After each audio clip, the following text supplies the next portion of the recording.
So let me share with you some of the studies that have been conducted in the field on learning from hardship. So I want to begin with a study by one of my teachers, the late Professor Warren Bennis, who was one of the world's leading experts on leadership. And here is what he did. He studied and compared young leaders and old leaders. So young leaders in their 20s or 30s, and then old leaders who have already retired, most of them in their 80s and even 90s. The old generation didn't even speak of work-life balance. The young generation did.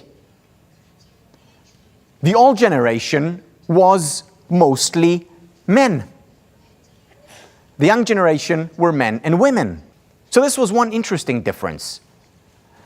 But there were also similarities, and the most distinct similarity, and this is what ended up being the whole book, the most distinct similarity was that all leaders, whether they were 30 years old or 90 years old, all leaders experienced a crucible.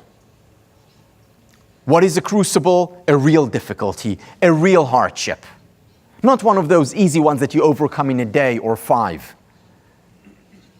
This is where their identity was shattered, where they were really challenged. For example, they were fired from a workplace that they really cared about.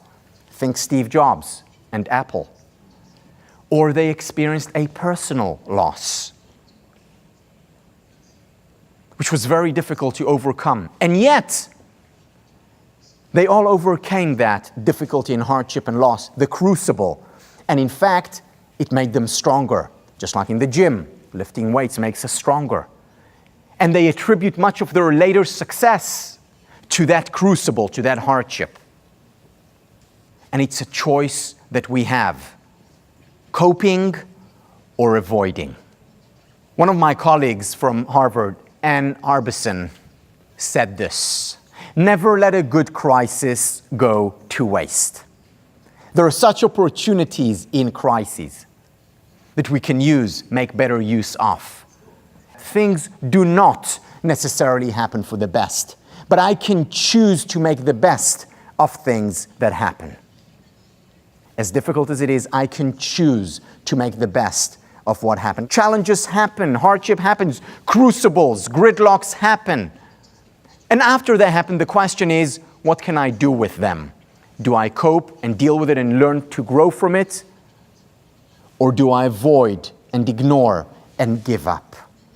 And that can make all the difference in terms of happiness. You know that the most successful people in the world are the people who have failed the most times, whether it's scientists or artists or business people. One of the sentences that I repeat over and over again to my students, to myself, to my kids and colleagues is learn to fail or fail to learn. Thomas Edison, arguably the most creative scientist, inventor of all time, he said, I failed my way to success.